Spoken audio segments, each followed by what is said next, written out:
everyone. It's been a little bit. I haven't posted anything.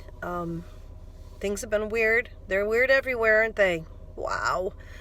I guess what I can share with you is that my biggest challenge right now, I think, is trying to figure out what the next 3 weeks are going to look like for our family, and for my workout routines and for my overall health.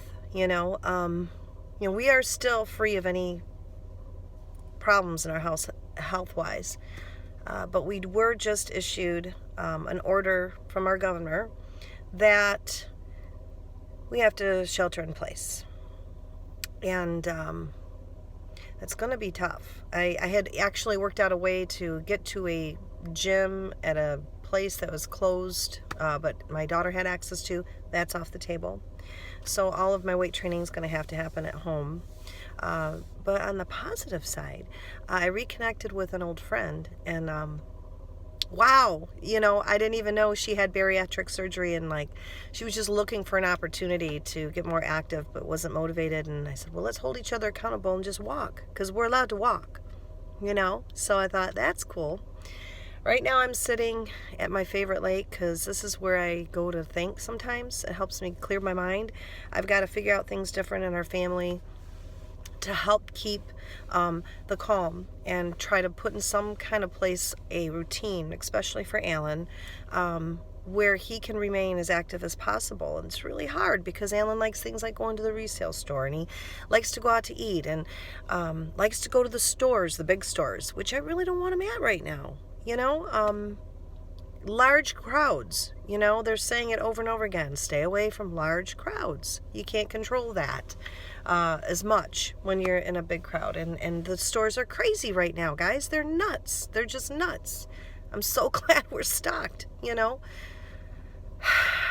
So I have to work out some things in my mind. Like, what is our week going to look like? My work is still, I'm considered essential because I'm working with people who are indigent, people who have needs and are high risk.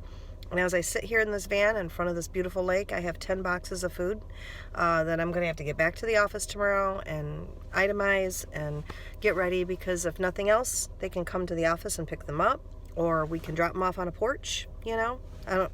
It's incredible. But it was blessed in such a sweet way because, the place I go to, they have normal shopping things where we can just go in and select items. They didn't have that.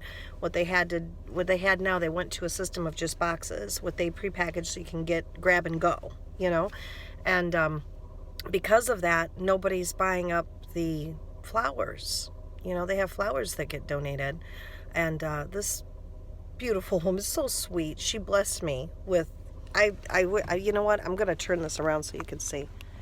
Would you just look at those flowers? I don't know how well that's looking, but my goodness, what a sweet thing for her to do. It made me feel so good, and it made me be hopeful.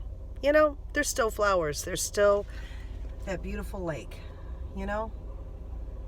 There's just some things that don't change.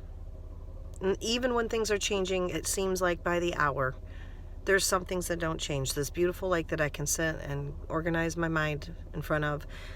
Beautiful flowers that now I can smell and enjoy, and maybe give some away to somebody who needs some encouragement. I mean, I've got 24 of roses and these beautiful wildflowers. It was such a blessing. And weight-wise, doing good. I'm still only I think 7 pounds away, But right now, it just seems like that doesn't seem as important as the fact that I am sticking to eating well, exercising, trying to get as much sleep as I can, because at the end of the day, that's how I'm going to fight this thing if it enters the threshold of my home, and in the days to come, life is going to look different, maybe it's going to be, I have to do drive-through places with Alan, or maybe by some chance his favorite resale store will stay open because they are a nonprofit. And I know when our executive order said that nonprofits with pantries are considered essential, and they have a pantry. So I'm just hoping, because it's so hard for him to understand, you guys. It's hard for him to be cooped up. When he gets cooped up, that's when we run into problems. That's when he decides he wants to go and wander off from the house and, you know, cause problems. And I just don't want that right now. It's just not, you know, would not be good. But I hope that all of you are doing everything you can to build up your immune system, to take care of you, drinking water, eating good food, getting rest, you know, and staying positive. Instead of waiting in fear of this thing attacking you, stand ready to kick its butt. That's my advice, you know, because people are, you know, and there are advances happening right now with medications that are wiping it out, you know. And if we could all come together and look out for each other, encourage each other, speak life to each other, you know, we'll get through it.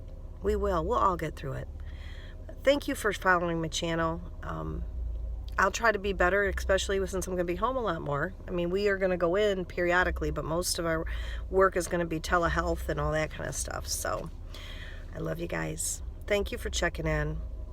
Be good to each other.